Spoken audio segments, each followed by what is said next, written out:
Hello friends, मैं हूं CA Gautam तागरा। आज हम अपनी न्यू वीडियो में देखेंगे कि इनकम टैक्स का चालान कैसे पे किया जाता है, इनकम टैक्स कैसे पे किया जाता है। जैसे ही आपको पता है कि आईटीआर इनकम टैक्स रिटर्न करने की ड्यू डेट 31 जुलाई है और आपको टैक्स अगर पे करना है तो आप वो कैसे पे करेंगे। तो इसके लिए सबसे पहले आपको इनकम टैक्स की साइट पे आना है। इनकम टैक्स की ऑफिशियल साइट पे आने के बाद हम उसको लॉगिन करेंगे।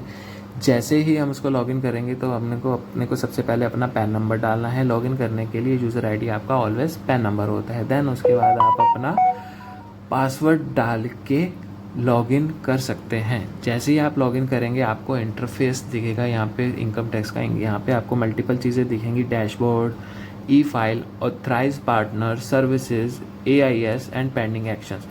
एंड आप यहाँ पे ई फाइल पे क्लिक करके ई पे टैक्स पे आएंगे। जैसे आप ई पे टैक्स पे क्लिक करेंगे आपको कुछ ऐसा इंटरफेस दिखाई देगा।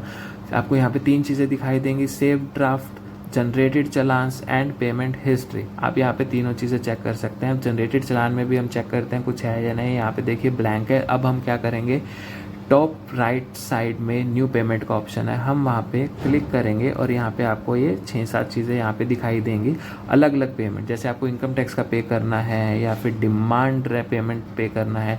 अभी अपने लिए हमें इम्पोर्टेंट है इनकम टैक्स, यानी कि सेल्फ असेसमेंट टैक्स पे करना है कि जो हमने सेल्फ असेस किया है खुद की इनकम पे, इस साल हमें कितना टैक्स पे करना है। तो हम यहाँ पे क्लिक करेंगे प्रोसीड पे, नेक्स्ट। देन यहाँ पे एक सबसे इंपॉर्टेंट 2 ऑप्शन दिखाएगा, असेसमेंट ईयर और पेमेंट ऑफ टैक्स। सबसे इंपॉर्टेंट है असेसमेंट ईयर, आपको सिलेक्ट करना है 24-25, क्योंकि फाइनेंशियल ईयर हम कब से कब तक की रिटर्न भर रहे हैं, 1 अप्रैल 2023 से लेकर 31 मार्च 2024 तक। तो फाइनेंशियल ईयर 23-24 और इनकम टैक्स की लैंग्वेज में उसको बोलते हैं 24-25, यानी कि जिस ईयर में हमारी इनकम असेस हुई है। 31 मार्च के बाद नया फाइनेंशियल ईयर स्टार्ट हो जाता है, लेकिन उसे हम बोलते हैं असेसमेंट ईयर, यानी कि 24-25। आपको ये गलती नहीं करनी है, 24-25 से सिलेक्ट करना है। देन उसके बाद आपको टाइप ऑफ पेमेंट सिलेक्ट करना है। ड्रॉप डाउन लिस्ट में आपको मल्टीपल ऑप्शंस दिखेंगे, लेकिन हमें सिर्फ सेल्फ असेसमेंट टैक्स पे क्लिक करना है। Minor code 300। Self assessment tax इसलिए क्योंकि हमने अपनी इनकम असेस करी है। उसके बाद कंटिन्यू पे क्लिक करके आपको ये tax, surcharge, cess, interest, penalty क्या क्या पे करना है आपको वो सब दिखेगा, लेकिन आपको कुछ नहीं फिल करना है। सिर्फ एक टैक्स का अमाउंट जितना भी बनता है वहाँ पे आप फिल करके चलेंगे। मैं यहाँ पे 5 रुपये का अमाउंट डाल रहा हूँ, लेकिन आप जितना बनता है उतना ही डालें।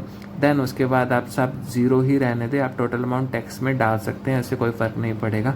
देन उसके बाद नीचे आके आप इस पर कंटिन्यू पे जब क्लिक करेंगे तो आपको पेमेंट ऑप्शन दिखाई देंगे। आप नेट बैंकिंग से पेमेंट कर सकते हैं, डेबिट कार्ड से कर सकते हैं, बैंक जाकर कर सकते हैं और RTGS से कर सकते हैं। हम यहाँ पे नेट बैंकिंग से पेमेंट करके चलेंगे। मेरी नेट बैंकिंग HDFC में है तो HDFC से करेंगे। HDFC पे क्लिक करने के बाद ये आपको प्रीव्यू का ऑप्शन देगा। आप फिर से चेक कर सकते हैं कि आपने असेसमेंट ईयर सही सिलेक्ट किया है, फाइनेंशियल ईयर सही सिलेक्ट किया है, इनकम टैक्स सिलेक्ट किया है, अदर देन कॉरपोरेट ही आएगा यहाँ पे, और सेल्फ असेसमेंट टैक्स सही सिलेक्ट किया है under the code minor code 300, और सिर्फ अदर देन कंपनीज, क्योंकि हम कंपनी का नहीं कर रहे, खुद का कर रहे हैं। ये सब चेक करने के बाद हम नीचे आएंगे, टैक्स अमाउंट का ब्रेकअप देखेंगे, सब ठीक है। देन क्लिक कर देंगे पे नाउ पे। अब यहाँ पे टर्म एंड कंडीशंस आप एक्सेप्ट करके आप नेट बैंकिंग पे जाएंगे।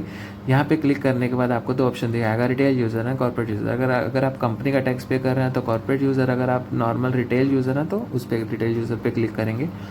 यूज़र ID डाल के आप इसको लॉगिन कर लेंगे।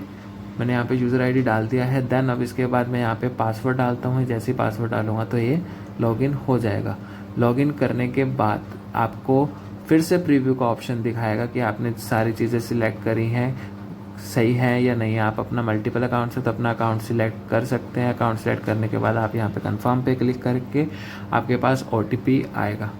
आप यहाँ पे जैसे ही अपना OTP डालेंगे तो पेमेंट हो जाएगा। अभी OTP आया नहीं है, OTP आता है तो मैं यहाँ पे इनपुट करता हूँ।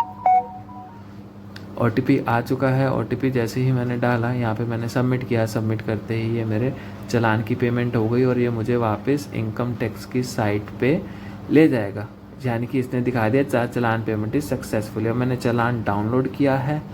डाउनलोड करने के बाद आप यहाँ पे भी सारी चीज़ें देख सकते हैं कि सारी चीज़ें एक्चुअल में सही हुई है या फिर नहीं हुई है, कितने रुपए की आपने पेमेंट करी है, कौन से असेसमेंट ईयर की करी है। अब हम चालान ओपन करेंगे। चालान ओपन करने के बाद आप चीज़ें चेक कर सकते हैं जो हमें इनकम टैक्स रिटर्न फाइल करते हुए डालनी होती है। सबसे इंपॉर्टेंट होता है चालान नंबर और BSR कोड।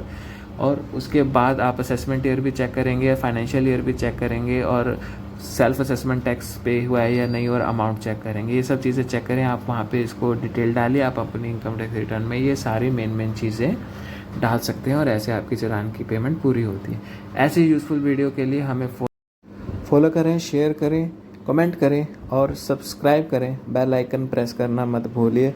ऐसे ही यूज़फुल वीडियो देखने के लिए हमारे यूट्यूब चैनल को ज्वाइन करें। Thank you so much. जय श्री राम। Take care.